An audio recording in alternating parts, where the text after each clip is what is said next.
கனவோட உள்ள வந்திருக்கோம் இந்த ஃபிலிம் இண்டஸ்ட்ரியில இருக்கணும்னு சொல்லிட்டு. ஆனா இதான் நம்ம பிடிவாதமா இருந்தோம்னா அது எப்போ வரும்னு தெரியாது. ஒரு பிரச்சனை வந்ததுன்னா எப்படி அப்ரோச் பண்றாங்க, அதுக்கப்புறம் ஒரு சீனை அவங்க எப்படி அப்ரோச் பண்றாங்க.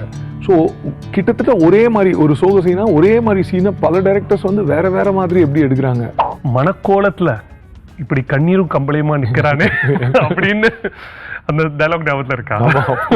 எப்படியாச்சும் இந்த கல்யாணத்துல நிறுத்திடு அப்படின்னு சொல்லிட்டு உள்ள வருவீங்க.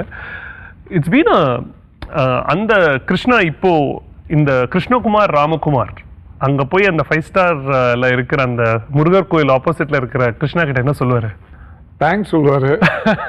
இல்லை, ஏன்னா அப்போ வந்து என்னோட மனநிலைமை எப்படி இருந்ததுன்னா, which ever came your way you take it up. ஏன்னா நம்ம கனவோட உள்ள வந்திருக்கோம் இந்த ஃபிலிம் இண்டஸ்ட்ரியில இருக்கணும்னு சொல்லிட்டு. ஆனா இதான் நம்ம பிடிவாதமா இருந்தோம்னா அது எப்போ வரும்னு தெரியாது. எனக்கு பேஷன்ஸ் கிடையாது, பயங்கரமா எனக்கு பொறுமையே கிடையாது. அதனால எது வந்ததோ எடுத்துக்கோ, அதுக்கப்புறம் ஆசைப்படுறது பண்ணிட்டே you keep knocking the door. அது ஒரு நாள் திறந்தது அந்த கதவுன்னா அது ஒரு ஜாய் தான்.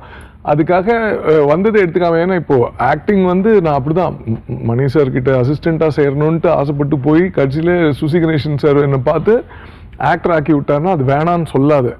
அது என் ஃப்ரெண்ட்ஸும் எனக்கு சொன்னது குட் அட்வைஸ். லைக் நல்லவேளை நானும் அதை கேட்டு செஞ்சதுனால வந்து ஆக்டராக இருந்ததுனால பெரிய அட்வான்டேஜ் என்ன தெரியுமா பாலாஜி, நிறைய டைரக்டர் கூட அவங்க டைரக்ஷன்ல நான் நடிச்சேன்.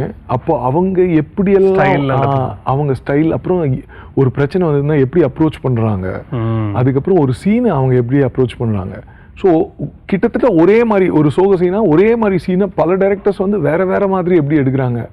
ஸோ அது என்ன நுவான்ஸ் அவங்க யூஸ் பண்ணால் அதை வந்து ஈஸியாக இப்படி கிராக் பண்ணிடலாம்னு சொல்லி எனக்கு வந்து என்ன சொல்கிறது, நம்மளுக்கு வந்து ஆக்ஷன்லேருந்து கட் வரைக்கும் தான் ரெஸ்பான்சிபிலிட்டி. நடுவில் நல்ல வெட்டி டைம் இருக்கும். அதனால நான் ஒரு ஏடி மாதிரி எல்லா டைரக்டரும் நான் உள்ளே போக மாட்டேன் கேரனுக்கு, முடிஞ்ச வரைக்கும் வெளில இருந்து அவங்களோட ஒர்க்கிங் ஸ்டைல் பார்த்து. ஸோ அது எனக்கு டைரக்ஷனுக்கு பயங்கரமாக ஹெல்ப் பண்ணிச்சு.